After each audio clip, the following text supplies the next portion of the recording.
الله يصبحكم بالخير.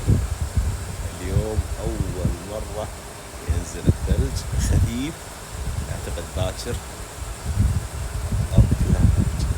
أنا صورت هذا آخر مقطع في موسم الخريف. طبعا شتينا لبست الفروة، شوف برد. باكر راح أصور نفس هذا المكان وأوريكم الثلج شلون يعد المكان كله. الله يسعد صباحكم. الثلج فجأة الأجواء تغيرت من خريف إلى ثلج بيوم وليلة. نسوي الثلج من السيارة، رجعنا الأجواء الثلج. يلا بقى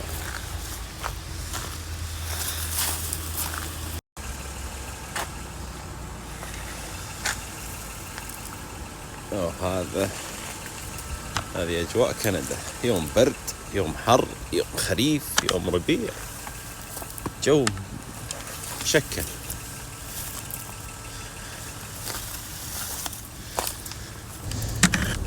هذا شارعنا أصور فيه أجواء الثلج شلون. شوف